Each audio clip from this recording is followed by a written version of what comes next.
నమస్తే, welcome to Telugu news. నేను గోపికృష్ణ. దాదాపు రాత్రి అయిపోయింది. తిరిగే క్రమంలో మనం ఇప్పుడు శ్రీకాళహస్తి నియోజకవర్గం టీడీపీ అభ్యర్థి బొజ్జల సుధీర్ రెడ్డి గారితో ఉన్నాం. వారిని ఆహ్వానిద్దాం. ముందుగా సుధీర్ రెడ్డి గారు నమస్కారం. ప్రచారం మొదలు పెట్టారా అని నేను ప్రత్యేకంగా అడగాల్సిన అవసరం లేదనుకుంటే, ఎందుకంటే మీ ప్రతి అడుగు పోరాటమే చూస్తూ ఉంటాం ఎప్పుడు మీడియాలో. ఈ ప్రచారం ప్రత్యేకంగా మొదలు పెట్టాల్సిన అవసరం లేదేమో. మీరు మా జీవితం అంతా పోరాటం అండి. ఇటు మధుసూదన్ రెడ్డి ఎప్పుడైతే గెలిచాడో ఆ క్షణం నుంచి శ్రీకాళహస్తిలో మాతో పాటు శ్రీకాళహస్తి ప్రజలకు కూడా తప్పటి ఎంతో పోరాటం నడుస్తూనే ఉంది. కష్టపడతానే ఉన్నారు. వాళ్ళు కష్టాలు చూడలేక మేము పోరాటం చేస్తాం. తద్వారా మా మీద కేసులు పెడతారు, మా మీద ఇబ్బందులు. ఇక గడిచిన 5 సంవత్సరాల్లో చూస్తే నా మీద ఇప్పటికి 14 కేసులు ఉన్నాయి. ఒక 3 స్క్వాష్ చేసుకున్నా, ఇంకా 11 కేసులు అట్టనే ఉన్నాయి. ఇక ప్రతి ఇష్యూలో టేకప్ చేసుకొని పబ్లిక్ కోసం ఫైట్ చేస్తూ ఈ 5 yearsగా మరి చాలా నేర్చుకున్నా నేను. అవునా చెప్పాలి. ఎందుకంటే పొలిటికల్గా అంటే మీకు మొట్టమొదటిసారి మీరు పాల్గొన్నప్పుడు ఎన్నికల్లో ఓటమి పాలవ్వడం కొంత నేర్పించిందేమో కదా మీకు. నాకు తెలిసి ఫస్ట్ టైం నేను మొన్న ఎలక్షన్స్ అప్పుడు ఓడిపోయిన తర్వాత ఇంటికి వెళ్ళాను. ఇంటికి వెళ్ళిన తర్వాత నాన్నగారి దగ్గరికి వెళ్ళి సారీ ఇట ఓడిపోయాను అది కానీ కొంచెం కళ్ళల్లో నీళ్ళు కూడా బాధ ఉన్నాయి. వచ్చి కంగ్రాచులేషన్ అన్నాడు ఆయన. ఇది నేను ఓడిపోయానంటే కంగ్రాచులేషన్ అంటావు ఏంటంటే నేను కొద్దిగా ఒఫెండ్ అయ్యి ఏది నాన్న అట్ట అంటావు, వీ లైక్ ఫ్రెండ్స్, నేను more than father and son, like friends. వెంటనే అరే ఓడిపోయింది మంచి పని అయింది, నెక్స్ట్ 20 సంవత్సరాలు నువ్వు ఉంటావు కాబట్టి ప్రజల్లో ఉండి తెలుసుకొని బాధ అర్థం చేసుకొని కష్టపడి వచ్చిన నాయకుడే పెద్ద నాయకుడు అవుతాడు. ఏదో ఫస్ట్ టైం గెలిచేసి దాని తర్వాత నీకు తలకెక్కేసి ఆ రకంగా ఉంటది. అంటే యాక్చువల్గా ఇది లోకేష్ విషయంలో కూడా అనిపిస్తూ ఉంటారు, చాలా మంది విశ్లేషిస్తూ ఉంటారు. లోకేష్ ఓడిపోవడమే మంచిదైంది. ఒకవేళ ఓడిపోయిన తర్వాత చాలా విషయాలు ఆయనకి లీడర్గా నిలబెట్టడానికి అవకాశం ఇచ్చినాయి, లీడర్గా నిలబడ్డాడు. లోకేష్ అన్నని అతి దగ్గరగా చూసిన అతి కొద్ది వ్యక్తులలో నేను మీరున్నారుగా. సో ఆయన నాకు చిన్నప్పటి నుంచి పరిచయం, చాలా దగ్గర సన్నిహితం. ఆయన బ్రదర్స్, మీ ఇద్దరం బ్రదర్స్ లాగా ఉంటాం. ఓకే. ఆయన నిజంగానే ఒక హెడ్స్ టు టైల్స్ అంటారు సార్, కాయిన్కి ఇరువైపులు ఉన్నట్టు ఇంతకుముందు హెడ్స్ ఉంటే ఇప్పుడు టైల్స్. ఎందుకంటే పొలిటికల్గా ఈరోజు ఆయన కొట్టే మగవాడు ఉన్నాడని నేను అనుకుంటాను. ఎందుకంటే ఈ జగన్మోహన్ రెడ్డి గారి దయ వల్ల we got a amazing leader. ఎందుకంటే ఆయన పాదయాత్ర నిర్ణయం తీసుకున్న తర్వాత చిత్తూరులో స్టార్ట్ చేసినప్పుడు ఏ రకంగా ఉన్నారు, శ్రీకాళహస్తికి వచ్చిన తర్వాత ఏ రకంగా మాట్లాడారు, శ్రీకాళహస్తి అనంతపురం పోతే ఏ రకంగా ఆయన ప్రజల్లోకి దూసుకెళ్లారు, ఆయన వేసే ప్రతి అడుగు ఒక ప్రపంచం సృష్టించాడు. అదే బెస్ట్ పార్ట్ నాతో ఆయన 8 రోజులు కాళహస్తిలో ఉన్నాడు. దాంట్లో దగ్గర 6 రోజులు నడిచాం. ఆయనతో నడిచేటప్పుడు ఏదో జోకులు వేసుకుంటాను, మీతో పరుగులు మాట్లాడతాను. కొంచెం లాగుంటారు కదా, ఆయన బాగా ఫిట్ అయిపోయాడు. ఇక నేను అన్నాడు ఆ రోజు, ఫిట్నెస్ నీకన్నా నాకు కూడా ఫిట్నెస్ ఉంది అన్నాడు. పరిగెత్తరా అన్నాడు. తగ్గడగా పరిగెత్తే లోపలికి అదే షార్ట్ వచ్చింది సరదాగా. అందులో మేము వేసే ప్రతి అడుగు నడిచేటప్పుడు కూడా సుదీర్ఘంగా మాట్లాడాం, ఎక్కడెక్కడ ఏమేమి ఇబ్బందులు ఉన్నాయి. అసలు ఈ వాజ్ సో హ్యాపీ. ఈ జోహో తెచ్చింది నేనే, దాంట్లో నెక్స్ట్ డిక్సన్ తో మాట్లాడింది నేనే, ఈ సెల్కాన్ గురు ఆ రోజుల్లో తెచ్చింది మాట్లాడింది. ఇవన్నీ అనేక విషయాలు ఆయన had beautiful memories where as a back end politician I can say. ఎందుకంటే బాబు గారు సీఎం గారు ఉన్నప్పుడు ఆయన బ్యాక్ ఎండ్ నుంచి చేసిన వర్క్ ఈరోజు ఆయన పెట్టిన నాటిన చెట్లే ఈరోజు వృక్షాలేని.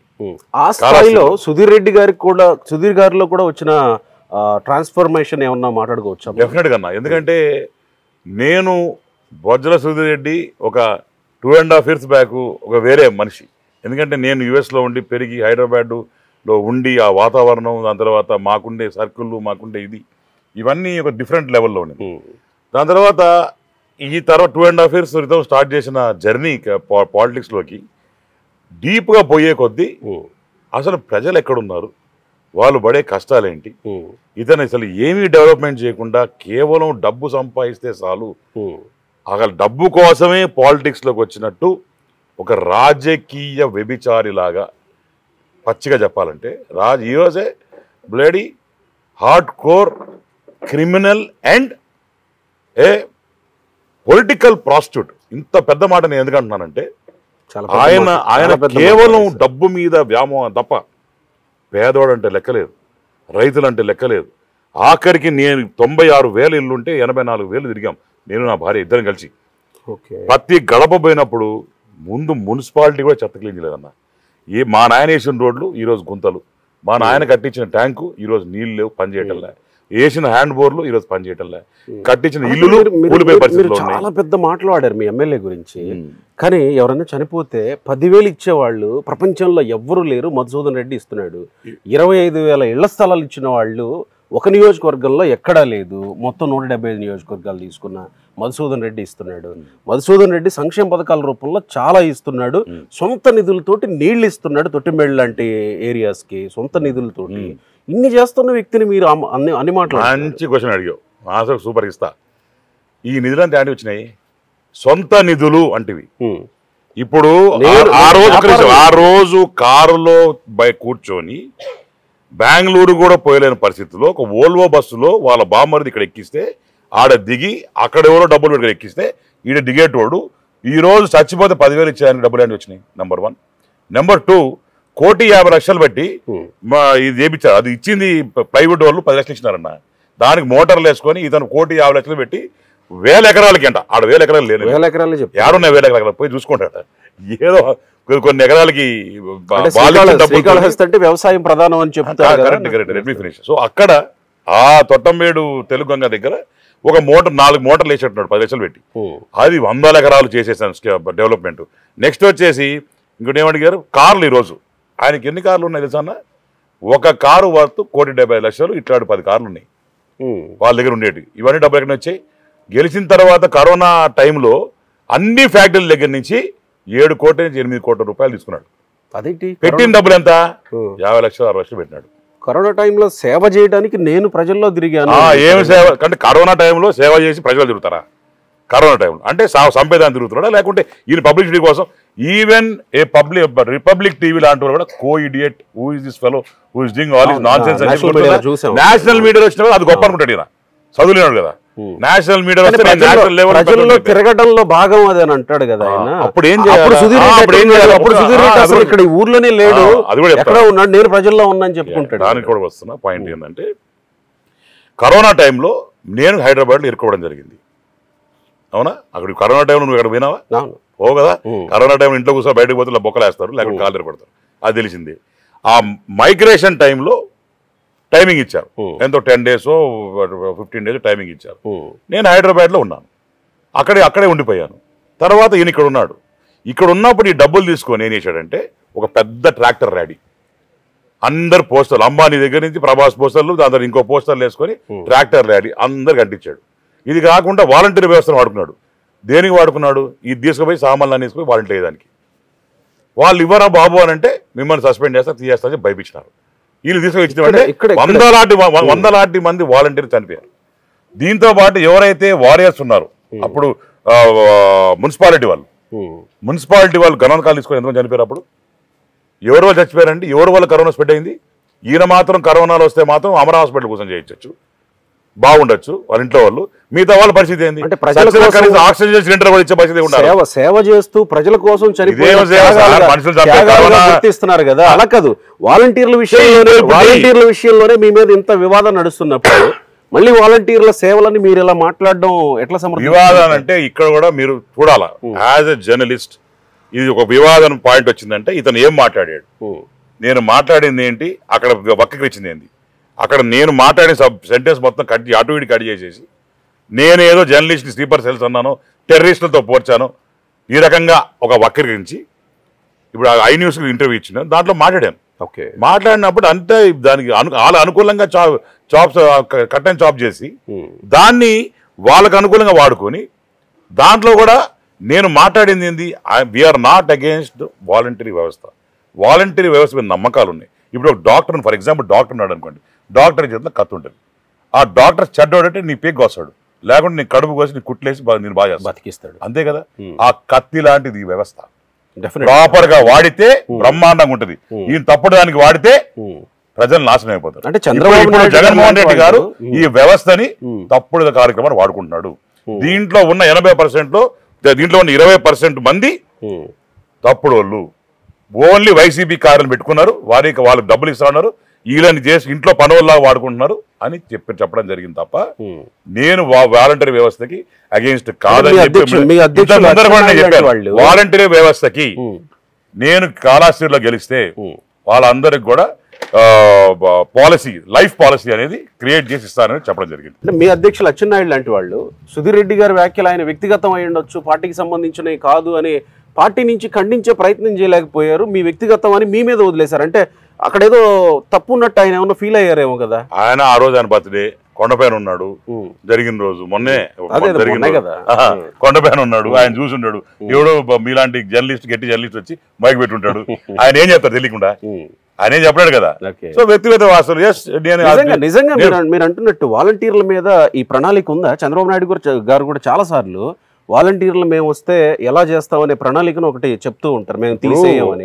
నిజంగా ఉందా వాలంటీర్? 100% వాలంటీర్స్ కంటిన్యూ చేసేదైతే గ్యారంటీ. వీళ్ళలాగా బిచ్చగాళ్ళలాగే చూడము, మనుషుల్లాగా చూసే వ్యవస్థ కాదు వైసీపీ వాళ్ళు. ఓకే, మేము వాళ్ళని గౌరవించి ఇప్పుడు ఏమైతే 5,000 శాలరీ ఇస్తున్నారో దాన్ని పెంపు చేసి మరి వాళ్ళు హై లెవెల్లో మరి బాబు గారు వాళ్ళు డిసైడ్ చేస్తారు ఎంత శాలరీ ఇవ్వాలో, వాళ్ళకి గౌరవమైన శాలరీ ఇచ్చి వాళ్ళకు కూడా ప్రాపర్ గా చూసుకుంటూ వాళ్ళకు కూడా ప్రాపర్ గా ప్రతి వాలంటీర్ కూడా మేము ఆలోచించామంటే ఓ ప్లాట్ ఇచ్చి ఆదుకోవాలని, ఓ ప్లాట్ ఇచ్చి హౌసింగ్ స్కీమ్స్ కూడా వాలంటీర్స్ కాలనీస్ అని లేకుంటే వాలంటీర్ సేవా కాలనీస్ అని ఇట్లా పెట్టుకొని మంచి ఆలోచనలేమ్మా అన్న. సో ఇవన్నీ కూడా వాళ్ళకి చేసే వాళ్ళు పాపం పేదవాళ్ళే. ఒక ఎంసీఏలు చేసిన వాళ్ళు 5,000 ఈరోజు పనిచేస్తున్నారంటే ఎంత దారుణమైన పరిస్థితి. ఇది కాకుండా మటన్ కొట్టు, చికెన్ కొట్టు అంటారా?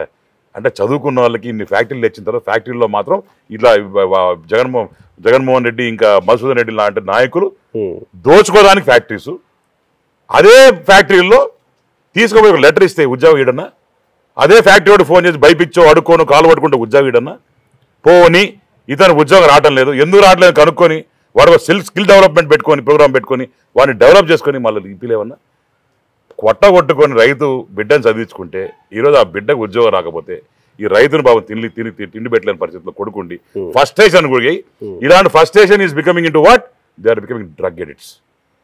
కాళహస్తిలో ఈరోజు ఓపెన్ చెప్తున్నా టీ షాపులు, టీ బంకుల కన్నా ఎక్కువ డ్రగ్ షాపులు, డ్రగ్ దగ్గర ఉన్నాయి. డ్రగ్ పెడర్స్ అనేది ఎక్కువ అయిపోయినారు ఇక్కడ. గాంజా అయితే కాఫీ షాపులలో కాఫీ కలుపుకొని గాంజాలు కలుపుకొని తాగే పరిస్థితి ఉంది ఈరోజు. ఎందుకు వచ్చిందన్నది? ఉద్యోగాలు అంటే వచ్చేదా? డెవలప్మెంట్ అంటే వచ్చేదా? రాజకీయ నాయకుడు సరిగ్గా ఉంటే ఇవన్నీ ఒక టెంపుల్ టౌన్కి ఎంటర్ అయ్యేదా? ఈరోజు మీరు వచ్చారు కాళహస్తికి, ఎంటర్ అయ్యేసరికి చూసారంటే గలీజున్న రోడ్స్, దేనివల్ల అన్న రోడ్స్ వేయలేదు. నేను అడుగుతా పండుగలు కట్టడం లేదా? ఇంకా మా మహానుభావుడైతే ఎమ్మెల్యే గారు ఎంత గొప్ప వ్యక్తి అంటే కూడు పెడతా అంటాడు, రాజధాని కూడు పెడతా అంటాడు అన్నాడుగా. రాజధాని అనేది ఒక అమ్మ లాంటిది. ఇక అమ్మ పెట్టకపోతే ఎవరు పెడతారు? ఎవరికి 3 అమ్మలు ఉంటారు కదా, ఒకటే అమ్మ ఉంటుంది ఎవరికన్నా. మరి 3 రాజధాని ఏందన్నా? ఉన్న ఒక రాజధానికి దిక్కు లేదు. నా కూతురు వచ్చి అడిగింది నన్ను, వాట్ ఈస్ అవర్ క్యాపిటల్ అని. What should I say? ఓ పాప వచ్చి అడిగినప్పుడు నేను ఏదని చెప్పేది, ఏమని ఎక్స్ప్లెయిన్ చేసేది? అసలు రాజధాని లేని ఆంధ్రప్రదేశ్ ఒకటి ఉందని చెప్పేదా? వీళ్ళందరూ 33 ఎకరాలు ఎవరు నమ్మించినారు, ఎట్లా చేసినారు? వాళ్ళు ఈ రోజు గొంతు కోసింది ఎవరని చెప్పాలా? ఎవరు అడగాలి? రాజధాని ఉంటే మీకెందుకు, లేకపోతే మీకెందుకు? మీరు ఓడినా గెలిచినా రేపు ప్రజలు ఒకవేళ మిమ్మల్ని గెలిపించినా కానీ మీరు ఇక్కడ ఉండరని ఆయనే చెప్తుంది కదా. సుధీర్ రెడ్డికి ఇక్కడ ఉండే అవకాశమే లేదు, ఆయనకు ఆలోచనే లేదు, ఇక్కడ ఉండే వ్యక్తి కాదని ఆయనే చెప్తున్నాడు. మీకు దాని గురించి అవసరం లేదేమో కదా. ఇంకా మీరు 1 ఛానల్ అతను ఇంటర్వ్యూ చేయండి, ఇంకా పోలే కదా. డెఫినెట్గా పోలేదు. ఆయన భాష భేవాలు, ఆయన మనస్తత్వం, ఆయన ఐడియాలజీస్, వే హి టాక్స్. నాకు ఇంకొక ఆలోచన కూడా వచ్చింది. మీరు ఫాస్ట్ క్వశ్చన్ చాలా ఉంటాయి కాదల్లా.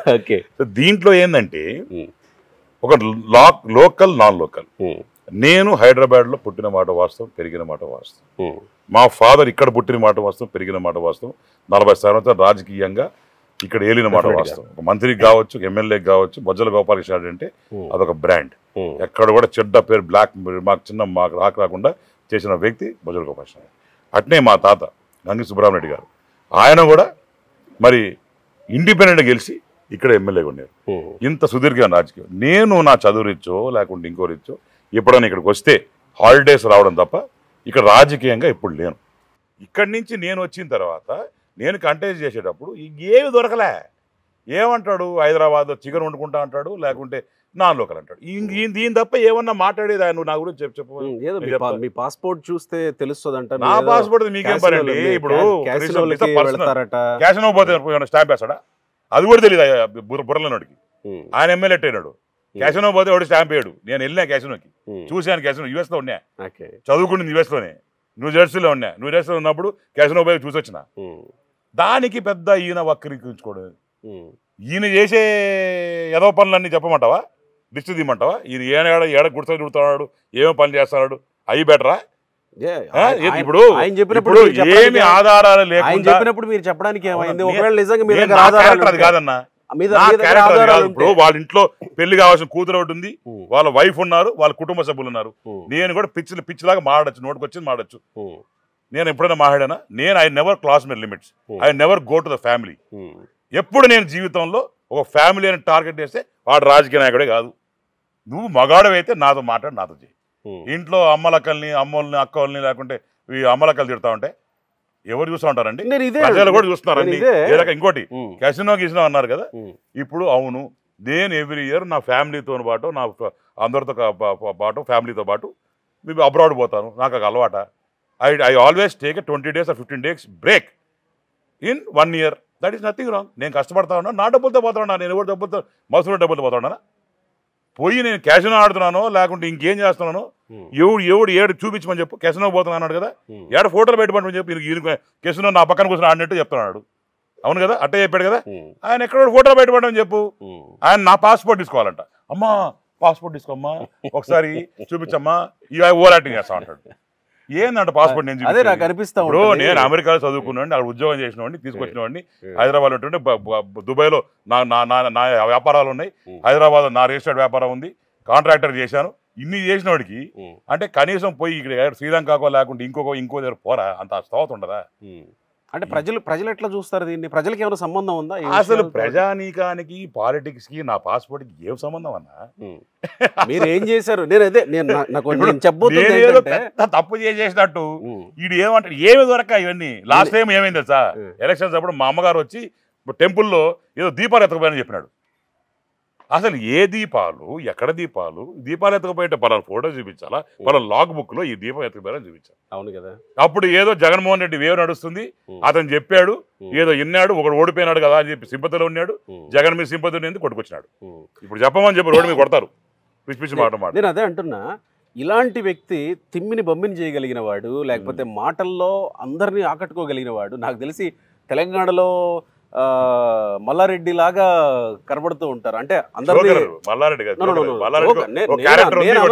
నేను అన్నాను కానీ మల్లారెడ్డి లాగా అందరినీ ఆకట్టుకోవడంలో సక్సెస్ అవుతూ ఉంటారు. అలాంటి వ్యక్తితో ఢీ కొట్టడం అని అంటే, మాటలు జనాలను అందరిని ఆకట్టుకోవటం అని అంటే కొంత మీకేమన్నా ఇబ్బందిగా పరిణమించవచ్చు. I don't even consider him as a politician.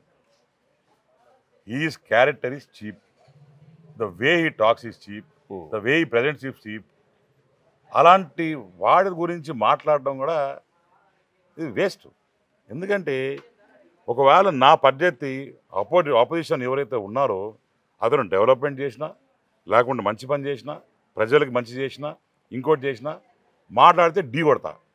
ఈయన అసలు ఏమీ చేయనోడికి ఇప్పుడు ఎలక్షన్లప్పుడు పోయి కాళ్ళు పట్టుకుంటా, ప్లాట్లు ఇచ్చుకుంటా, నేను జాయిన్ చేసుకున్నాను, సాయంత్రానికి పోయి వాడిని భయపించి, వాడిని నెత్తిన గన్ను పెట్టి మళ్ళా కండ వేసి ఇట్లా చేసుకుంటా ఉంటే. నెత్తిన గన్ను అంటే గుర్తొచ్చింది, మీకు ఏదో గన్ను ఉందంట మీ దగ్గర?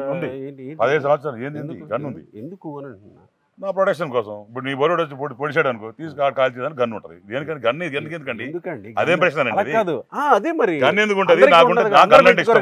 నాకు ఎందుకు పెట్టుకున్నారు? ఇప్పుడు నీలాంటోడు పోతే ఎవడు ఇడు గన్ను, నాలాంటోడు కాబట్టి నాకు ఒక వెనకాల ఇది ఉంది కాబట్టి ప్రొటెక్షన్ కోసం నాకు గన్ అంటే ఇష్టము. I go for shooting in Hyderabad, I go to Madhapur, I go to shooting places, I try rifle shooting, everything. నాకు ఇష్టం కాబట్టి నేను నా వెపన్ ఉంది. వెపన్ పెట్టుకున్నవాడు తప్ప, వెపన్ అంటే 100 లక్షల మంది వెపన్లు ఉన్నాయి అంటే అందరు దొంగలేనా? అంటే వెపన్ పెట్టుకుంటే దొంగ. నేను నా శ్రేయస్సు కోసం, నా దీనికోసం ఇంట్లో ఉంటుంది వెపన్, అది పెట్టుకుంటే. ఒక వెపన్ ఉంది అని అంటే మనం ఇది గతంలో ఏదన్నా చేస్తుంటే ఎవరితోనన్నా థ్రెట్ ఉందనే కదా మనం పెట్టుకుంటామని. ఆయన నాన్ లోకల్ అంటున్నాడు, నేను ఏ రోజు వచ్చి ఊరికి వచ్చాను, ఎవడి మీద గన్ను పెట్టానని. నువ్వు అడిగిన ప్రశ్నకు సంబంధిస్తాడా? ఏ రోజు నేను ఊరికి వచ్చినా, ఏ రోజు గన్ను క్యారీ చేసినా, ఎవడిని ఎత్తిని కనిపెట్టినా, నువ్వే అన్నావు నాలుగు లోకలని, అయిపోయి ఆన్సర్ నాది. So I don't have nothing to do with all this public.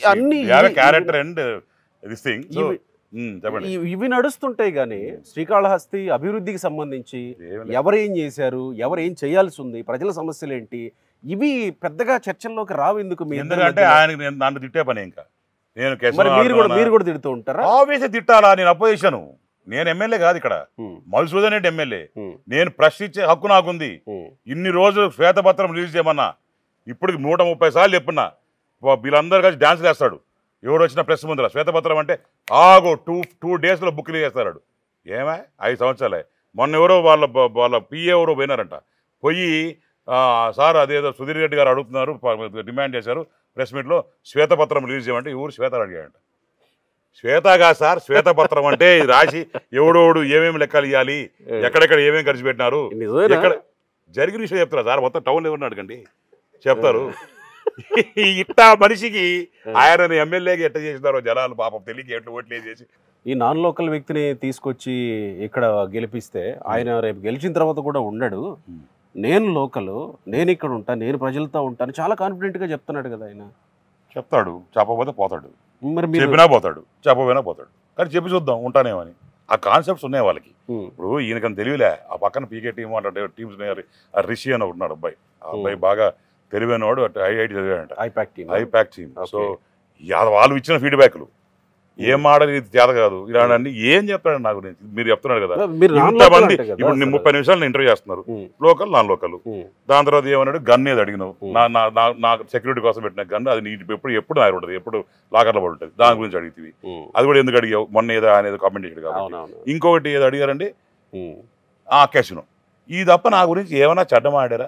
ఇక్కడికి వచ్చి ఇన్ని 30-40 సంవత్సరాల నుంచి మీ నాయన ఉన్నాడే, ఇప్పుడు తినేసావే, లేకుంటే దోచుకున్నావే, లేకుంటే ల్యాండ్స్ మీద పడ్డావే, లేకుంటే ఇంకోటి చేసావు అని మీ నోటి అడిగారా? ఎందుకంటే ఏ రోజు మా ఫ్యామిలీ అలాంటివి ఎంకరేజ్ చేయలేదు, అలాంటి సబ్జెక్టే తేలేదు. నేను కూడా ఆ రోజు నాన్ లోకల్ అంటున్నావు కదా, ఆ నాన్ లోకల్ విషయంలో ఏంటంటే మా ఫాదర్కి పార్కిన్సన్స్ అని ఒక జబ్బు వచ్చింది. ఆయన్ని బతికించుకోవాలంటే కంపల్సరీగా నాకు ఒక 30 నుంచి 40 లక్షలు నెలకు కావాలి. ఓకే, మీరు గూగుల్ చేసి తెలుస్తుంది పార్కిన్సన్స్. దానికి సంబంధించి డాక్టర్ వినోద్ మెట్టా అని చెప్పి లండన్. ఓకే, ఆ మెడిసిన్స్ అనేది కూడా ఓన్లీ 1.5 to 3 weeks వరకే దాని ఎక్స్పైరీ. 1.5 to 3 weeks అనుకుంటా, నాట్ మిస్టేక్, 3 weeks తర్వాత ఎక్స్పైర్ అయిపోతాయి. ఆ మెడిసిన్స్ ఇక్కడ దొరకవు, తెచ్చుకుంటే లండన్ తెచ్చుకోవాలి, ఇక్కడ దుబాయ్ తెచ్చుకోవాలి. It's a very very expensive disease. నాకు మా నాన్న అంటే ఎంత ఇష్టం అంటే అసలు we are like friends, as I told you, more than friends. Starting లో నాతో మాట్లాడతాడు, నాతో షేర్ చేసుకుంటాడు. మేము చిన్నప్పటి నుంచి ఇంత కలవలుగా ఉండే ఆయనతో తక్కువ నేను బాగాలేకుండా వచ్చే లోపలికి ఎట్లా మేము డైజెస్ట్ చేసుకోవాలి, ఎట్లా తీసుకోవాలా, డబ్బు కూడా మాకు ఇబ్బంది. ఎందుకంటే ఏ రోజు ఆయన సంపాదించిన చేయలే, ఏదో ఉన్న భూములు అమ్ముకుంటాం చేసుకుంటామని ఆయనకి చేసాం. ఆ నిమిత్తం కొన్ని రోజులు ఉండాల్సి వచ్చింది. కరోనా అయిపోయింది. కరోనా టైంలో ఎంత సాగు తెచ్చాను సార్, ఆయన ఎక్కడో అయిపోయాడు బాబు. ఎందుకంటే అప్పుడే అంతకుముందు స్టార్ట్ అయింది. కరోనా టైంలో మెడిసిన్స్ దొరకవు బయట నుంచి. ఈ మెగా కృష్ణారెడ్డి గారు, లేకపోతే గ్రీన్కో గోపి గారు, వాళ్ళు ఫ్లైట్లు వస్తుంటే వాళ్ళు అడుక్కొని వాళ్ళు ఫ్లైట్లో తెప్పించుకోండి బయట నుంచి. మెడికేషన్ ఫ్లైట్స్ వస్తున్నాయి, వాళ్ళు దాంట్లో తెప్పించుకున్నట్టు వాళ్ళని అడిగి రిక్వెస్ట్ చేస్తే పాపం వాళ్ళు పెద్ద మనసు చేసుకొని వాళ్ళు తెచ్చి ఇచ్చేవాళ్ళు. ఇట్లా ఆయన బతికించుకున్నాం 3 సంవత్సరాలు. ఇప్పుడు ఇవన్నీ నేను చెప్పితే నేనేదో సెంటిమెంటల్గా ఇక్కడ కూడా ఓట్ బ్యాంక్ పాలిటిక్స్ అనుకుంటారు, నిజం చెప్పినా బాధ చెప్పినా సరే. సో ఇది జరిగింది విషయం ఇది. But I'm a proud son. మా నాయనకి చేసినట్టు ఏ కొడుకు చేసుకుంటాడు. అంత బాగా చూసుకున్నా, అంత దగ్గర పెట్టి చూసుకున్నా, బ్రహ్మాండం చూసుకున్నా. అదే రాలే కదా అన్ని రోజులు. ఆయన ఆరోగ్యరీత్యా నేను లేను. కోవిడ్ టైంలో, కోవిడ్ తర్వాత కూడా కొన్ని రోజులు లేను నేను. ఎందుకంటే మా ఫాదర్ చనిపోయే ముందు 1.5 years వారు చనిపోయి, అంతకుముందు ఆయన నిజంగా హెల్త్ చాలా బాగాలేకుండా వచ్చింది. సో నేను పడే కష్టాలు, ఎక్కడ డబ్బులు తేవాలా, పెట్టుకోవాలా, చేసుకోవాలా, ఆయన బతికించుకోవాలా తాపత్రయం, ఇవి అంతా ఉన్నింది. కాబట్టి కొన్ని రోజులు నేను ఇక్కడ టైం స్పెండ్ చేయలేకపోయాను. అది కూడా వాస్తవం, నేను చెప్పాలా. టైం ఎక్కువ స్పెండ్ చేయలేకపోయాను. బట్ నేను వచ్చి పోతున్నాను, తిరుగుతున్నాను, కానీ ఫుల్ టైం పెట్టలేకపోయాను. ఇప్పుడేంది, ఇక్కడ నేను మా పిల్లల్ని షిఫ్ట్ చేసుకున్నా, మా భార్య నేను మా అమ్మగారు వచ్చాము ఇక్కడికి. ఇల్లు ఇంటి వెనకాల ఇల్లు కట్టుకుంటున్నా హ్యాపీగా. నాకేముంది, ఇంకా ఇక్కడే ఉంటాను. ఫ్యామిలీ గురించి లోకల్లో అడిగినప్పుడు కొంతమంది చెప్పింది, వాళ్ళ ఫ్యామిలీ ఇప్పటికీ ఉమ్మడిగానే ఉంటారా? అవునన్నా, అంతా మేము, మా తమ్ముడు, మా మామ అందరం కలిసి. మీ నాన్నగారు వాళ్ళు కూడా మా నాయన మా చిన్న అందరు ఇదే ఇంట్లో దగ్గర ఇదే 175 అదే నాకు రాగానే పల్లెటూరులోకి వస్తున్నట్టు అనిపించింది. అవునండి. పల్లెటూరులోకి వెళ్తా ఉన్నాం అంటే నేను ఎప్పుడు రాలేదు కదా, పల్లెటూరులోకి వెళ్తున్నట్టున్నాం. ఇల్లు ఎక్కడ అని అంటే ఇది పాత ఇల్లు లాగా అనిపిస్తా ఉంది. దగ్గర మా తాత వాళ్ళ తాత కట్టినాడు. దగ్గర 176 years 175 years ఓల్డ్ హౌస్ ఇది. సో అందరం కూడా మా నాన్న చిన్నాన్న మా పిల్లలు మేము వెరీ బ్యూటిఫుల్ మెమరీస్ హియర్. అందరు కలిసి ఒక పిల్లలు 7-8 మంది పిల్లలు, మా చిన్నమ్మలు అత్తమ్మలు పెద్దమ్మలు అందరం కూడా బాగా ఉండేటోళ్ళం. తర్వాత ఒక అత్తమ్మ అమెరికాకి వెళ్ళిపోయారు. మా తమ్ముడు ఇప్పుడు మా నాన్న చనిపోయిన తర్వాత చిన్నాన్న దినాల రోజే మా చిన్నాన్న చనిపోయారు. అదే దినాల రోజు ఆయన కాలం చెల్లారు, చనిపోయారు. సో తర్వాత మా తమ్ముడు వాళ్ళ పిల్లలు స్కూల్ రీత్యా స్కూల్ రీత్యా హైదరాబాద్ పోవడం జరిగింది. మా మామయ్య కాంట్రాక్టర్ ఉన్నాడు, ఆయన కూడా హైదరాబాద్ షిఫ్ట్ అయ్యాడు. సో నేను ఏం తమాషా అంటే వాళ్ళు అక్కడ షిఫ్ట్ అయ్యారు, నేను ఇక్కడ షిఫ్ట్ అయ్యా. ఇక్కడ నా వృత్తి పాలిటిక్స్. నిజం చెప్పండి, అంటే గెలుస్తానన్న కాన్ఫిడెన్స్ మీకు ఉంది. మీరు గెలిచినా ఓడినా శ్రీకాళహస్తి ప్రజలతోనే శ్రీకాళహస్తిలో ఇల్లు కట్టుకుంటున్నా అన్నారు కాబట్టి ఇక్కడే ఉంటారా అన్న? 2 సంవత్సరాల 3 నెలల నుంచి 96,000 ఇళ్ళు ఉంటే 84,000 ఇళ్ళు తిరిగా అని చెప్పా. ఆ కష్టాలు చూసిన తర్వాత కూడా ఎడబోతానన్నా, ఉండాలా, ప్రజలకు చేయాలా, వాళ్ళకు మార్పు తేవాలా. నిజంగానే కష్టాల్లో ఉన్నారు. ఏం చూసారు? ఒక ఇంటికి పోతే కనీసం సరిగ్గా ఇల్లు లేవు. ఇంట్లో ఎలక్ట్రిసిటీ బిల్ ఎక్కువ వస్తుందని పెన్షన్ కట్ చేస్తున్నారు. నిత్యంత సరుకులు కూడా పెరిగిపోయినాయి. గ్యాస్ సిలిండర్ పెట్టుకోలేరు, ఊపుకుంటా బతుకుతున్నారు. ఇంటి ముందర కనీసం కాలువలు, ఆ రోజు మా నాయన ఇస్తే కనీసం కాలువలు కూడా క్లీన్ చేసే పరిస్థితి. రోడ్లు బందలు, ట్యాంకులు పనిచేయటంలా, హ్యాండ్ పంపులు పనిచేయట్లా. కొన్ని ఊళ్ళల్లో ఉప్పు నీళ్ళు అవుతున్నారు. ఇంకా ఎంత ఆ దరిద్రం చూస్తే, ఆ బాధ చూస్తే, మనమే అక్కడ పొజిషన్లో ఉంటే ఎట్టుంటుందా అని ఒక్కసారి ఆలోచించి మనకు అర్థం. మరి దానికి పరిష్కారాలు మీ దగ్గర ఉన్నాయి. ఒక చిన్న ఇంట్లో మీరు, మీ అన్న, మీ 3 అన్నలు, మీ 3 వైఫ్స్, పిల్లలు అందరు కలిసి అంత ఇంట్లో ఉంటే ఎట్టుంటావన్నా? ఉండగలుగుతావా? ఉండలేం కదా. అప్పుడు ఇచ్చింది చరవాల టైంలో అప్పుడు ఇచ్చిన ఇల్లు, ఎన్టీ రామారావు టైంలో ఇచ్చిన ఇల్లు, తర్వాత మరొకటి ఇచ్చాం.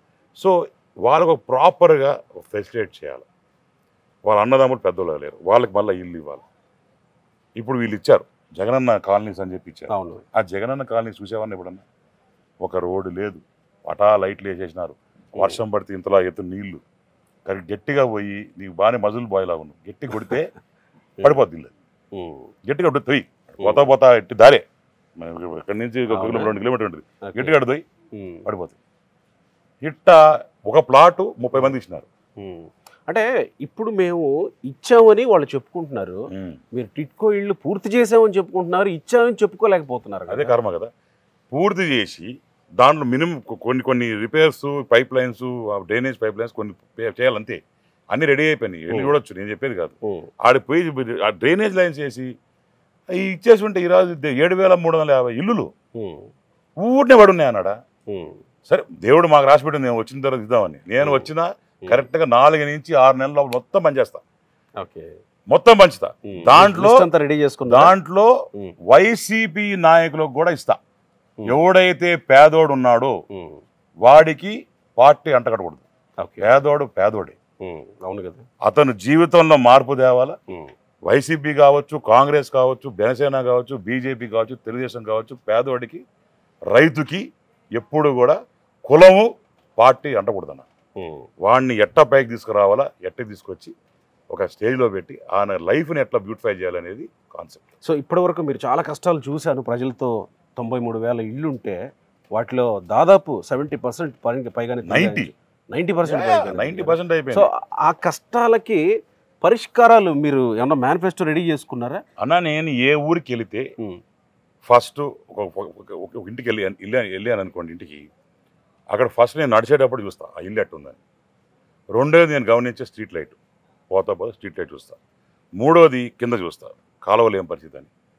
నాలుగోది వాళ్ళ ఇంట్లోకి పోలేం కాబట్టి బయట నుంచి చూస్తే ఆ పగుళ్ళు గిగుళ్ళు అని చూసి అది మనం ఎస్టిమేట్ చేసుకొని ఫేజ్ 1లో ఇవ్వాలో, ఫేజ్ 2లో ఇవ్వాలో, ఫేజ్ 3లో. ప్రతి ఊళ్ళో తిరిగినప్పుడు ఎన్ని ఇల్లు రావాలని, వాళ్ళు ఎన్ని ఇల్లు రావాలి. ఫర్ ఎగ్జాంపుల్ సుధీర్ రెడ్డి అనుకోండి, మీ పేరు రాసుకొని, సెల్ నెంబర్ రాసుకొని హౌసింగ్ ఇమ్మీడియట్గా తర్వాత రావాలి మేము ఇచ్చే బెనిఫిట్స్ అన్ని కూడా వాళ్ళకి ఎక్స్ప్లెయిన్ చేస్తాం. ఇట్లుందమ్మా, ఇట్లా వచ్చి గెలిచినండి బాబు గారు ఇవన్నీ ఇస్తానని చెప్పి వాళ్ళకి ఎక్స్ప్లెయిన్ చేస్తాం. దీని బెనిఫిట్స్కో కన్నా అయ్యా పిల్లలు ఉన్నారయ్యా ఇంట్లో, ఇప్పుడు ఈ సంవత్సరంలో 3 సార్లు మలేరియా వచ్చింది, డాక్టర్ దగ్గర పోలే వస్తున్నాను స్వామి, ఈ కాలువలు క్లీన్ చేయొచ్చండి స్వామి ఇట్లా అడుగుతారు. దగ్గర 6 నెలల నుంచి వాళ్ళు లైట్ వేయలేదు స్వామి, ఆ లైట్లు అన్న వేయచ్చండి స్వామి. లేకుంటే బోరు తెచ్చుకోవాలి, బోరు పని చేయట్లేదు, ఇక్కడికి 6 నెలల క్రితం బోర్డు చెడిపోయినారు, ఆడాడ 3-4 కిలోమీటర్లు పోయి తెచ్చుకోవాల్సి వస్తుంది నీళ్ళు. ముసలిదాన్ని ఎప్పుడోసారి పోతా ఆ బోర్ అన్నా చూస్తామే. అంటే వీళ్ళు కనీసం మినిమం ఫెసిలిటీస్ కూడా చేయలేని పరిస్థితిలో ఉంటే ఎక్కడ పోతున్నాం అన్న? అంటే ఒకటి మీరు అభివృద్ధి చేయలేదనేది మీరు అంటున్నారు, సంక్షేమం ఇచ్చాం 2,70,000 కోట్ల రూపాయల సంక్షేమాన్ని మేము ఇచ్చాం. ఈ సంక్షేమం ఇచ్చింది వాళ్ళు ఇదే అమ్మఒడి లాంటివి, చేయూత లాంటివి, ఆసరా లాంటివి. అమ్మఒడి ఇంత ముందర చంద్రబాబు నాయుడు ఇవ్వలేదా? వాళ్ళు చంద్రబాబు నాయుడు టైంలో డైరెక్ట్గా ఇదే కాలేజెస్కి డైరెక్ట్గా వేస్తా ఉన్నాం డబ్బులు. ఇప్పుడు పేరు మార్చి అమ్మఒడి అని చెప్పి అమ్మవాళ్ళకి ఇస్తా ఉన్నారు. అప్పుడు ఇచ్చినప్పుడు ఫీజు రియంబర్స్మెంట్. అప్పుడు ఏం చేస్తున్నారన్న, వీళ్ళకున్న కష్టాల్లో తీసుకొని వాడుకుంటారు. పిల్లవాడు చదువు ఏమవుతుంది అది ఆలోచిస్తున్నావా? డబ్బులు పడింది అనుకోండి, తీసుకొని వీళ్ళు అప్పులో లేకుంటే ఏదో ఎమర్జెన్సీ ఏదో ఉంటాయి బాబు, పేదవాడికి 100 ఉంటాయి. పోనీ రైతు అనుకో, నాట్లు వేయాలా లేక కొయ్యాలా, ఆ డబ్బులు వాడుకోవాలి, వచ్చిన తర్వాత చేసుకుందాం.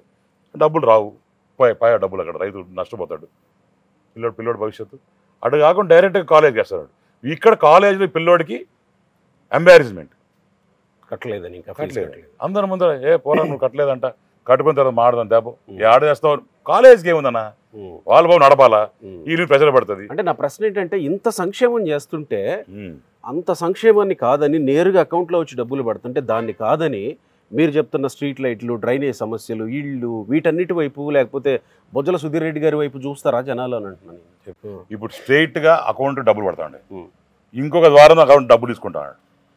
ఫర్ ఎగ్జాంపుల్ ఇప్పుడు అమ్మఒడి వస్తుంది, ఆ ఇంట్లో తాగుబోతాడు ఎవరు ఉంటాడు, ఈ బాటిల్ కొనుక్కొని తాగాల, సాయంత్రం కూలి పని చేసి వచ్చిన తర్వాత క్వార్టర్ బాటిల్ ఎంత ఉన్నాయి ఇప్పుడు 150 రూపాయలు 180 రూపాయలు. అది నాసిరకం మందు, అది తాగితే పోతాడు, ఆడికి ఏదో పోతుంది, జబ్బు వస్తుంది, డబ్బు తీసుకుంటాడు, ఇటు నుంచి డబ్బులు ఇస్తాడు తీసుకుంటాడు. ఆటో వాళ్ళకి ఇప్పుడు సంవత్సరం 10,000 రూపాయలు ఇస్తాడు. ఎంత వేస్తాడు ట్యాక్స్, ఎన్ని చలాన్ రాస్తున్నాడు, 13,000 14,000 చలాన్ రాస్తున్నాడు, 3,000 బాయ్ కదా. ఇట్లా రకరకాలుగా ఇచ్చే కార్యక్రమాలన్నీ కూడా వేరే రకంగా is one side is pressing button, from other side is putting button to take back. అంటే ఇది ప్రజల్లో ఉందా ఆలోచన? ఎందుకు లేదన్నా, కాబట్టి ఈరోజు గెలుస్తా, కాబట్టి రేపు పొద్దున ప్రభుత్వం వస్తూ ఉంది. ఇప్పుడు మీరే అనుకోండి కూర్చొని, ఇప్పుడు మీ ఛానల్ మీదే, కూర్చొని తింటా కూర్చుంటే నడుస్తుందా ఛానల్? అవును కదా, 10 మంది పోవాలా, 4 లాంటి వాళ్ళు ఇంటర్వ్యూ తీసుకోవాలా, తర్వాత హైదరాబాద్ నుంచి శ్రీకాళహస్తి వచ్చా నీ ఖర్చులు అవి ఎన్ని ఉంటాయి కదా, అవన్నీ డబ్బులు ఆడొస్తాయి, ఈ పని చేసి వస్తాయి. కాబట్టి if you don't have that income generation, from where you are giving money. ఇతను ఏం చేస్తున్నాడు, దొరికిన చోట అంతా అప్పు చేస్తున్నాడు. ఎన్ని లక్షల కోట్ల అప్పు చేశాడు దేవుడి గారికి కానీ, ప్రభుత్వంలోకి వస్తే తెలుస్తుంది కానీ భయం వేస్తారు. ప్రభుత్వంలోకి వస్తే ఆనందించాలి కానీ భయం వేస్తే ఫస్ట్ మాకేస్తారు. ఎందుకంటే ఇన్ని లక్షల అప్పు చేశాడు, ఏమేమి కుదవ పెట్టేశాడు. నాకు తెలిసి తిరుపతి దేవస్థానం కుదవ పెట్టేసింటాడు. చాలా పెద్ద statement. Yes, I can watch for it, because ఇక్కడ ఎన్ని గుళ్ళు కొట్టేశారు సార్. ఒక్క మసీదును ముట్టుకున్నాడా, ఒక చర్చిని ముట్టుకున్నాడా, వీళ్ళందరూ కలిసి ఓటు బ్యాంక్ అని చెప్పి హిందువులు పెట్టుకొని దొరికినట్టు గుడి ₹1,00,000 2 లక్షలు చేసుకుందామని చెప్పి దాంట్లో కూడా ఎండోమెంట్స్ డిపార్ట్మెంట్కి పరిధిలో ఉన్న కాకుండా ఎవడో ఫర్ ఎగ్జాంపుల్ 2-3 ఉంటాయి మార్చే అథారిటీస్ కాబట్టి చేసే కాబట్టి ఎల్ఐపోలేగాడు ఎవరు పెడితే ఇచ్చేస్తారు. ఆఖరికి మా ఊళ్ళో మా గుడి చేసిన తర్వాత కూడా ఇప్పుడు బాగా చూపిస్తాను, గుడికి తీసుకుపోయి దర్శనం చేసి చూపిస్తాను, నీళ్ళు ఆడిపోతుండే, కనీసం లెవెలింగ్స్ లేకుండా ఎవడు పరిమాణ వాడికి ఇచ్చేసి కట్టించేసి ఎండ్ ఆఫ్ ద డే ఏంది, ఆడ నేమ్ ప్లేట్ నాది ఉండాలా, బొజ్జల సుధీర్ రెడ్డి ఊర్లో నేమ్ ప్లేట్ నాది ఉండాలా, తర్వాత స్వామి ఆడనా పోనీ నాకు అనవసరం, ఇది చేసుకోవాలి. ఎన్ని కోట్లు సంపాదిస్తూ ఉంటారు స్వామి దగ్గర నుంచి. నెక్స్ట్ వచ్చే 5 ఏళ్ళు ఇన్కమ్, 5 ఏళ్ళలో 3 ఏళ్ళు, but I not very sure, 5 ఏళ్ళలో 3 ఏళ్ళు ఇన్కమ్, లిక్కర్ని వచ్చే ఇన్కమ్ కొత్త పెట్టుకొని డబ్బు తీసుకున్నాడు. తెలుసు కదా మీకు, 15 ఏళ్ళలో 25 years తో కదా, 25 ఏళ్ళ 5-10 అనుకున్నా కానీ 25 ఏళ్ళు ఏకంగా. అంటే పక్కనోడు ఇంకా ప్రభుత్వానికి ఏమని వస్తుంది, అప్పు కట్టుకుంటానే పోవాలి.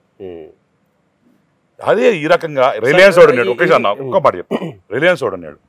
రిలయన్స్ అతను వచ్చి 138 ఎకరాలు ఆయనకు అలాట్ చేశాం. అలాట్ చేసిన తర్వాత ఆ 138 ఎకరాలు కానీ అతనికి ఇచ్చి అతను రిలయన్స్ పెట్టి అక్కడ ఇన్కమ్ జనరేషన్ చేసుకొని ట్యాక్స్ రూపంలో గవర్నమెంట్ కట్టి ఎన్నో వేల మందికి ఉద్యోగాలు కల్పిస్తే ఏ రకంగా ఉండేది? ఈరోజు ఏడుందన్న లుల్లు మార్కెట్ ఉంది తెలంగాణలో. ఎంత బాగుందన్న లుల్లు మార్కెట్ చూస్తే మీరు ఎల్లుంటారు కదా తెలంగాణ హైదరాబాద్ లో ఎంత బ్రహ్మాండం కట్టారో. తీసుకొచ్చాం మేము వైజాగ్ అని చెప్పుకుంటున్నారు. ఇనార్బిట్ వీళ్ళు ఏం తీసుకొచ్చేది అర్థం కాదు. ఇది ప్రైవేట్ మాల్ తీసుకొచ్చి దీన్ని రావడం ఏం తీసుకొచ్చేది? ఇనార్బిట్ ఏమైనా గవర్నమెంట్ మాల్ అది? చెప్పండి, గవర్నమెంట్ ప్రైవేట్ మీరు చెప్పండి. ప్రైవేట్ మరి ప్రైవేట్ ఉన్నప్పుడు దీన్ని చేయడం ఏంటి? నా డబ్బులు ఉంటే నేను అడ్వర్ట్ కట్టుకుంటా, కాలాసలు మాల్ కడతా. ఏం చేయడం ఏంటి? Lulu is private mall but still it is been got from some other country. Lulu వ్యవస్థ అనేది ఇక్కడ లేదు, లుల్లు మార్కెట్స్ అనేది ఇక్కడ లేదు. They are chain of markets in Dubai are in other states in Dubai. So వాళ్ళు వచ్చినప్పుడు తీసుకొని ఇక్కడ పెట్టేదానికి ఇక్కడ నుంచి చంద్రబాబు నాయుడు ప్రయత్నం చేసి అక్కడికి వెళ్ళి వాటిని తీసుకొని వచ్చి ఇచ్చినప్పుడు ల్యాండ్ ఇచ్చి అంత ఎంకరేజ్ చేసి ఇచ్చిన తర్వాత ఈరోజు ఏం పరిస్థితి అన్న? పారిపోయినారన్న. మరి శ్రీకాళహస్తికి అలాంటివి ఏమన్నా తీసుకొచ్చే ప్లాన్ సుధీర్ రెడ్డి గారి దగ్గర 100%. ఇప్పటి వరకు ఐటీ కంపెనీలు ఎక్కువగా లేవు ఇక్కడ, యువత అంతా చదువుకున్న వాళ్ళు పక్క రాష్ట్రాలకు వెళ్ళిపోతున్నారు అనేది నేను ఇక్కడ శ్రీకాళహస్తిలో అడిగినప్పుడు తెలుసు. ఫస్ట్ అండ్ ఫార్మోస్ట్ నాలో ఉన్న క్వాలిటీస్ నీలో ఉండవు, నీలో ఉన్న క్వాలిటీస్ నాలో ఉండవు. నీలో ఉన్న చరిష్మా, నీలో ఉన్న ప్రెజెంటబిలిటీ నాకుండదు, నాలో ఉన్న ప్రెజెంటబిలిటీ నాకున్న క్వాలిటీస్ నీకుండవు. It's individual thing. So first and foremost skill development కేంద్రాలు అనేది ప్రతి దగ్గర పెట్టాలి. Training center, skill training centers. ఆ స్కిల్ ట్రైనింగ్ సెంటర్స్ ఏంటంటే ఇంగ్లీష్ మాట్లాడడం, నువ్వు ఎలా ప్రెజెంటబుల్ చేయాలా, నువ్వు ఎలా మాట్లాడాలా, ఎలా కంపెనీస్ దగ్గర పోయినప్పుడు నువ్వు ఏమేమి ఇంపార్టెన్స్ చూపించాలా, అక్కడ జాబ్స్ రావాలంటే ఏ రకంగా మనం మాట్లాడాలా, వాళ్ళ హెచ్ఆర్ని ఏ రకంగా మనం చేసుకోవాలా, నీ ప్రెజెంటబిలిటీ ఆఫ్ బయోడేటా ఏ రకంగా ఇవ్వాలా, XYZ ఉంటాయి.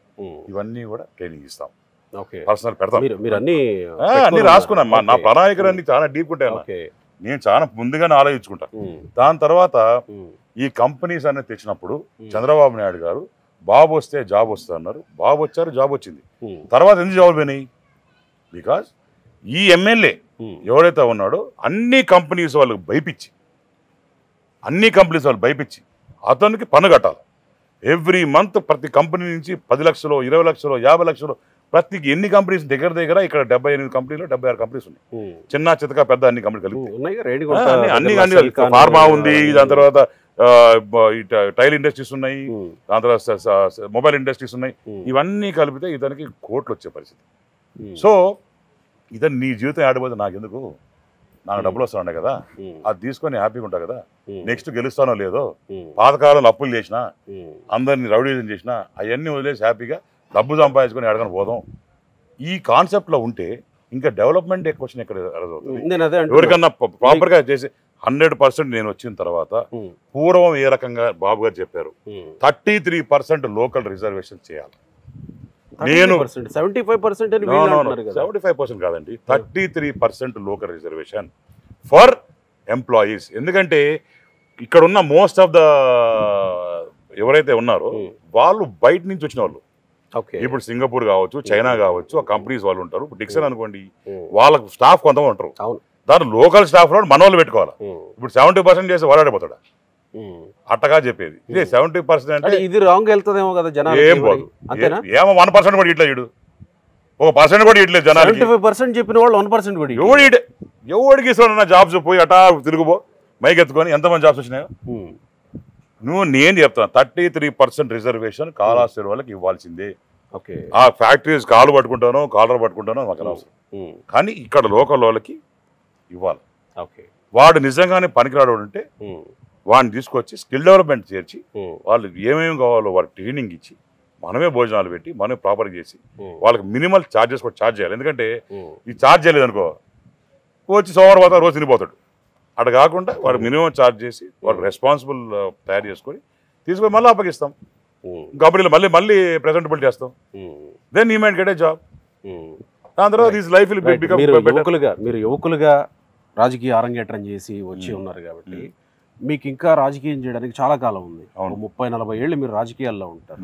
మీ మీద ప్రజలు ఒక హోప్ పెట్టుకోవడానికి అవకాశం ఉంటుంది. సో ఇప్పుడు మీకున్న స్ట్రెంగ్త్ ఏంటి? మిమ్మల్ని గెలిపించడానికి ప్రజలు హోప్ పెట్టుకోవడానికి మీకున్న స్ట్రెంగ్త్ ఏంటి? నాకున్న number 1 strength already my father has proved himself. ఏ రకంగా బొజ్జల గోపాలకృష్ణారెడ్డి గారు డెవలప్ చేశారు. ఏ రకంగా బొజ్జల గోపాలకృష్ణారెడ్డి గారు చూసి ఆయన డెవలప్మెంట్ చూసి ఆయన మంచితనం చూసి 5 సార్లు గెలిపించారన్న మా నాయన్ని. అవును కదా, ఊరిని ఒకసారి 2 సార్లు 5 సార్లు గెలిపించారు, 3 సార్లు మంత్రి అయ్యారు. అంటే సార్ దగ్గర ఎంత కష్టపడి పనిచేసి ఉండాలా, కాన్స్టిట్యూన్సీలో ఎంత పనిచేసి ఉండాలా. ఇప్పటి వరకు నేను పనిచేసి చూశారన్నా, నేను ఏ రకంగా పనిచేస్తాను, నేను ఏ రకంగా పోరాటం చేశారు, పోరాటాలు ఇన్వాల్వ్ చేశా. ఇప్పుడు పని చేయాలిగా, ఇప్పుడు పోరాటం చేసింది పబ్లిక్ కోసం, కేసులు పెట్టింది వాళ్ళ కోసం, పోరాటం చేసి నా మీద కేసులు పెట్టారు. ఇప్పుడు నెక్స్ట్ ఏంటి, నేను పని చేస్తా, పని చేసి నేను ప్రూవ్ చేసుకుంటా. 5 సంవత్సరాలు నిజంగా మీరు అన్నట్టు నేను ఒకళ్ళు పని చేయలేదు అనుకో, తర్వాత ఎట్లాగో నన్ను ఎన్నుకోరుగా, పక్కన పెడతారు. ప్రజలందరూ కూడా తెలివైన వాళ్ళు. నేను నా విజన్ ఏంటంటే not 5 years, my vision is 20 years. ఏ రకంగా కాళహస్తిలో ఒక పైలట్ ప్రాజెక్ట్ లాగా ఈ కాన్స్టిట్యున్సీని డెవలప్ చేసి, లెట్ ఇట్ బి ఒక యంగ్స్టర్స్ జాబ్ సెక్టర్ కావచ్చు, టెంపుల్ సెక్టర్ కావచ్చు, రోడ్స్ కావచ్చు, శాండ్ కావచ్చు, ఫ్యాక్టరీస్ కావచ్చు, అనేకమైన వనరులు హెల్దీగా ఉన్నాయి మన దగ్గర. అవన్నిటికి కూడా ప్రాపర్గా యూటిలైజ్ చేసుకుంటూ, వాళ్ళు ప్రాపర్గా దాన్ని డెవలప్ చేస్తూ, ఒక మంచి గవర్నెన్స్ ఇస్తూ, ఊర్లలో ఒక మంచి మార్పు చూపిస్తూ, ఇప్పుడు ఏ రకంగా తిరుమలకు పోతే అబ్బా తిరుమలకు వచ్చేవాని ఫీలింగ్ వస్తుందా, కొండపైన వెంటనే చల్లటి వాతావరణం, ప్రశాంతమైన ఫీలింగ్, ఆ పక్కన వాతావరణాలు, చెట్లు. అదే రకంగా శ్రీకాళహస్తికి వస్తే అదే ఫీలింగ్ వచ్చేటట్టు బాగా డెవలప్ చేసి, టెంపుల్లో ఎవరైతే ఇప్పుడు భ్రష్టు పట్టించేసి, ఎవరైతే ఈ వైసీపీ నాయకులు కావచ్చు, ఎమ్మెల్యే తొత్తులు కావచ్చు, వాళ్ళు ఎవరైతే పనిచేస్తున్నారో వాళ్ళందరినీ ఊడ్చి బయటేసి ఒక కొత్త వ్యవస్థ తెచ్చి, ఒక ఆర్టిఫిషియల్ ఇంటెలిజెన్స్ కావచ్చు, లేకుంటే ఏ రకంగా అయితే ఎయిర్పోర్ట్లో మనం పోయినప్పుడు బోర్డింగ్ స్కాన్ చేసి లోపల బయట వస్తారో అదే రకంగా ఒక కొత్త టెక్నాలజీ టెంపుల్లో ఇంప్లిమెంట్ చేస్తూ, ఎక్కడ కూడా డబ్బులు కూడా బయటకు పోనీయకుండా ప్రాపర్గా రూపాయి లెక్క వచ్చేట్టు చేస్తూ, ఇలాంటి మంచి ఆలోచనలు చాలా ఉన్నాయన్న. డెఫినెట్గా huge change in first 1 year after my victory. మీరే అన్నారు 1000 కోట్లు సంపాదించాడు, అఫిడవిట్లో ఏముంది, ఇప్పుడు ఎంత ఉందో చూడండి అని మీరే అన్నారు. అంత ఉన్నటువంటి ఆర్థికంగా బలంగా ఉన్నటువంటి వ్యక్తి ఎన్నికల్లో ఎంత లేదన్నా డబ్బుల ప్రభావం ఉంటుందనే ఒక చర్చ ఉంటుంది కదా, విశ్లేషణ ఉంటుంది కదా. అంటే అలాంటి వ్యక్తిని ఢీ కొడుతున్నప్పుడు మీరు ఆర్థికంగా సరితూగగలరా, లేకపోతే సరితూగలేనేమో? అప్పుడప్పుడు నాకు అనిపిస్తుంది, కరెక్టే, నేను ఆయనతో సరితూగలేను, నేనే చెప్పేస్తాను. మరి అది మైనస్ అవుతుందా ప్రజల్లో? అవదా? అన్ని డబ్బులు అన్నా, నేను బ్యాంకుని కాదు, ఆయన విపరీతంగా సంపాదించేసినట్టు ఆర్థికంగా బలపడిపోయారు. మరి అప్పుడు ప్రజలు అటువైపు చూస్తారేమో కదా. ఒకవేళ ప్రజలు డబ్బులకి అమ్ముడు పోయే పని అయితే 5 సార్లు మా నాయన గెలిచాడు. అప్పటి ఆ రోజు కూడా అవే ఉన్నాయి. ఏ రోజు కూడా డబ్బు ప్రభావితం రాయలసీమ జిల్లాలో ఎప్పటి నుంచో ఉంది. ఓకే, ప్రజలు వివేకవంతులు. నేను మీ టీవీ ద్వారా చెప్తున్నా, ముక్కు బుడకలు ఇస్తాడు తీసుకో, చీరలు ఇస్తాడు తీసుకో, బైక్లు ఇస్తాడు తీసుకో, ప్లాట్లు ఇస్తాడు తీసుకో, ఓటు మాత్రం సైకిల్ గుర్తుపెట్టి. మరి ఆయన అన్ని ఇస్తున్నాడు, సుధీర్ అన్న ఏమి ఇస్తున్నాడు? అవన్నీ యాడ్ ఇస్తాడా? నీ దగ్గర నుంచి దోచుకొని నీకేస్తున్నాడు. నీ దగ్గర నుంచి 5 సంవత్సరాలు దోచుకొని దాచుకొని లాస్ట్ లో మళ్ళీ కాసంత బిచ్చం పడేస్తున్నాడు. ఎవరు డబ్బులు అయ్యి? ప్రజలు విఘ్నులే అంటారా? అయ్యా, ప్రజలు విఘ్నులు కాకపోతే ఈ రోజు భారతదేశం ఇంత బాగుండేదా? ఇంత బ్రహ్మాండంగా ఉందిగా. ఎందుకుంది? ప్రజలు విఘ్నులే కదా. ఆయన ఎప్పుడు ఎన్నుకోవాలా? మన కేసీఆర్ గవర్నమెంట్ ఉండింది, కేసీఆర్ని ఎవ్వరు ఓడించలేదని మేము అందరం అనుకున్నాం. ఏమైంది? ఎత్తి పక్కన పెట్టి ఇంకోటి ఇచ్చారు. అవునా కదా. సో బేసికలీ పబ్లిక్కి ఒకటి వెక్స్ అయిపోయి వాళ్ళ మీద దాడి జరిగి ఆఖరికి ఒక చిన్న కుక్క పిల్లల్ని కూడా బోన్ వేసి కొట్టండి సార్, తిరగబడుతుంది. అదే రకంగా ఇప్పుడు మనుషులు సార్, మనుషులు తిరగబడరా? వీళ్ళు చేసే అరాచకాలు కళ్ళ మీద కనిపెట్టడం లేదా? ఏ రకంగా దోచుకో తింటున్నారు కనిపెట్టలేదా? అందరు చూస్తున్నారు. ఈయన ఏమనుకుంటున్నాడంటే ఏదో పిల్లి కళ్ళు మూసుకొని పాలు తాగినట్టు ఎవరు చూడాలి అన్నాడు. Everybody knows what is doing, the kind of corruption is doing, everybody knows what kind of person is, everybody knows what kind of character is, everybody knows. So ఇలాంటి వ్యక్తిని మళ్ళా ఎన్నుకుంటే ఇప్పటికి 20,000 వెనకబడ్డాం కాళహస్తి, ఇంక ఏడుకో ఏం షర్ట్ దానికి పోతుంది. అంటే 19లో చాలా ఎక్కువ మెజారిటీ ఉంది కదా గతంతో పోల్చుకుంటే. మీకు ఆయనకి ముఖం చూసి ఓట్లేలే. జగన్మోహన్ రెడ్డి మోహన్ చూసి ఓటేసినారు. ఆయన పాదయాత్ర చేసినాడు, వాళ్ళ నాయన చచ్చిపోయినారు, ఇంక సెంటిమెంట్ ఉంది. అప్పట్లో పేరేంది గాంధీ, సోనియా గాంధీతో కొట్లాడారు, ఒక హీరో అయినాడు, ఇంటింటికి పోయినాడు, వాళ్ళ నాన్నగారు చనిపోయిన అందరితో పలకరించినాడు. అన్నీ చేశాడు కాబట్టి ఒక సునామీ లాగా వచ్చింది. మరి ఇప్పుడు కూడా అదే జగన్మోహన్ పరదాలు చెట్లు కొట్టుకుంటా జనాలు పెట్టుకొని బుల్లెట్ ప్రూఫ్ ఏమంటారు దాన్ని బస్సులో ఎదుర్కొంటా ఉంటే అప్పుడు సీఎం ఊరు, అప్పుడు జగన్మోహన్ రెడ్డి ఏంది, ఇప్పుడు జగన్మోహన్ రెడ్డి ఏంది? అప్పుడున్న అమ్మ చెల్లి ఎక్కడ ఉన్నారు, ఈరోజు అమ్మ చెల్లి ఎక్కడ పోయారు? ఆ రోజు జగన్మోహన్ రెడ్డి కంపు కొట్టలేదు, చెమట కంపు కొట్టలేదా ముద్దు పెట్టేటప్పుడు? ఈరోజు ఎందుకు దూరంగా పెడుతున్నాడు అందరినీ? సెల్ఫీలు తీసుకునేటప్పుడు ఎందుకు దూరంగా తీసుకుంటున్నాడు? చూసినారా టీవీలో? ఈ మొన్నటి వరకు నరికేయాలి చంపేయాలని జగన్మోహన్ రెడ్డి ఈరోజు ఎందుకో వ్యంగ్యంగా అయ్యా బాబు అని మళ్ళా వచ్చినాడు. చంద్రబాబు నాయుడిని చంపేయాలి ఉరేయాలనేటోడు ఈరోజు చంద్రబాబు నాయుడు గారు అని ఎందుకు మాడుతున్నాడు? ఇదొక change. Even he knows that is losing. అతను ఓడిపోతున్నాడు, అతను తెలుసు, భయం పట్టుకునింది. ఇంకోటి తమాషా ఏంటంటే ఇక్కడ పనికిరానోడు పక్క కాన్స్టిట్యున్సీలో హీరోనా? ఇక్కడ దోచుకొని దాచుకున్నాడు. వినండి ఒకసారి, దాచుకున్నాడు. ఇక్కడ దొంగ ఇతను ఎత్తుకొని పక్కన జిల్లాలో పక్కన కాన్స్టిట్యున్సీ పడేస్తే ఆడు దొర అయిపోతాడా? ఇదేం కాన్సెప్ట్ అండి ఇది? ఇంతమందిని తీసుకుపోయి ఇక్కడ యాదవ్ని తీసుకుపోయి ఆడాడో వేసినాడు, నెల్లూరుని తీసుకుపోయి ఇంకొక ఖమ్మం తీసుకుపోయి ఆడాడో వేసినాడు, ఈ రెడ్డిని తీసుకొని జిడ పెడతాడు, ఇది తీసుకోపోయి బీసీ ఆడేస్తాడు. ఒకవేళ జగన్మోహన్ రెడ్డి ఆశించిన ఫలితం ఇవ్వకపోతే మీకే మంచిదేమో కదా, ఒకవేళ అలా మార్చడం. నిజంగా నాకైతే కాన్సెప్ట్ అర్థం కొత్తగా ఉంది. రిజల్ట్స్ తర్వాత అర్థం అవుతుంది. ఇప్పుడు నాకు తెలియని చెప్పండి ఎట్టుంటది అట్టుంటది. నాకైతే నిజంగానే ఈయన చేసే పర్మిటేషన్స్ కాంబినేషన్ నాకు నిజంగానే నా ఓకే కదా అంటారు. నా ప్రశ్న ఏంటంటే ఇప్పుడు కూడా అదే జగన్మోహన్ రెడ్డి అన్నాడు. పైగా ఈయన నవరత్నాల పేరుతో ఒక అద్భుతమైన గుడి కట్టి దాన్ని ఎక్స్పోజ్ చేసుకున్నాడు కదా. అంటే నవరత్నాలు ఎంత ప్రభావవంతంగా చూపుతాయనేది ఆ గుడి ద్వారా అర్థమవుతుందేమో కదా జనాలు. కట్టింది ఎప్పుడా? చాలా కాలం అవుతుందిగా. ఎందుకు కట్టాడా? ఆయనకి ఏదో మినిస్ట్రీ కావాలంట, దానికోసం అది కట్టుకున్నాడు. డబ్బులు అన్నీ వచ్చినాయి. అన్ని నువ్వు గుడి అంటున్నావు కానీ గుడి కట్టే డబ్బులు అన్నీ వచ్చినాయి. ఆయన సొంత డబ్బులు కట్టాడు ఆయన చెప్పాడు కదా. 3 కోట్లు అయినా అన్నాడు కదా. 3 కోట్లు ఇన్కమ్ ట్యాక్స్ చూపించాడు. ఇప్పుడు వైట్ ఇచ్చి చూపించమని చెప్పినాడు. మరి నిజంగానే ఇన్కమ్ ట్యాక్స్ కూడా పోయి రేట్ చేసే రోజు కావాల్సిన డబ్బు దొరికితే కావాల్సిన ల్యాండ్ ఇలాంటి వాళ్ళు ఎందుకు కంప్లైంట్ చేయలేదు? అయితే అది కూడా ఒక రోజు వస్తుంది. అంతేనా? అరే ఎవరు వదిలిపెట్టమన్నా, వీళ్ళని ఎవరిని వదిలిపెట్టే సమస్య లేదు. ఎవరైతే మధుసూదన్ రెడ్డి చుట్టుపక్కల ఉన్నారో including there పిఏస్ and what ever అందరు బినామీలే. వీళ్ళందరినీ కూడా మాడతా పెట్టే టైం వచ్చింది. ఇంకొక 50 రోజులు కూడా లేవు. జూన్ 4 తర్వాత మొత్తం గక్కిచ్చి మళ్ళా తీసుకు ప్రజలకు ఇస్తా. ఇదంతా ఒక ఎత్తు అయితే కూటమి ఏర్పడ్డారు, అందరూ సంఘటితంగా పోరాడాలి, జగన్మోహన్ రెడ్డిని దించాలి అని అనుకున్నారు. కానీ చాలా చోట్ల కొన్ని సమస్యలు ఉన్నట్టే మీ కాన్స్టిట్యున్సీలో కూడా కొంత ఉన్నట్టుంది కదా. ఉన్నట్టుంది కదా. మరి సహకరించకపోతే ఇబ్బంది అవుతుందేమో కదా. ఎందుకు సహకరించగలన్నా? ఇప్పుడు చంద్రబాబు నాయుడు నన్ను కరెక్ట్ చేస్తారు తప్పు చేస్తే. ఆయన మా ఫాదర్లు అంటే వాళ్ళు. అలా జనసేనకు ఫాదర్ ఎవరు? పవన్ కళ్యాణ్ గారు. వాళ్ళు చెప్తారు. బీజేపీ ఫాదర్ ఎవరు? మోడీ గారు. ఆయన చెప్తారు. సో ఎవరు పొలిటికల్ పార్టీస్ వాళ్ళవన్నా వాళ్ళు మాట్లాడుకుంటారు, వాళ్ళు చేస్తారు. మేము చేసే ప్రయత్నం కూడా మేము చేస్తాం. ఈరోజు వినీత గారు వెళ్ళాను, వాళ్ళ ఇంటికి వెళ్ళాను. కోలానంద్ గారికి ఫోన్ చేశాను, వస్తా అన్నాను. ఆయన ఏదో పాపం ఏదో వినీత బయట ఉన్నాడంట, కలుస్తా. ఓకే. సో వినీత గారి నుంచి కూడా అలాంటి సానుకూలమైన ఇది వచ్చిందా? సానుకూలం అంటే వాళ్ళకి ఏదో కొన్ని డౌట్స్ ఉన్నాయి. ఓకే. సో ఆ డౌట్స్ క్లారిఫై చేసి ఈరోజు ఫస్ట్ టైం వీటితో మాట్లాడడం జరిగింది. ఆ డౌట్స్ ఉన్నాయి, వారు డౌట్స్ అడగడం న్యాయం, కరెక్టే.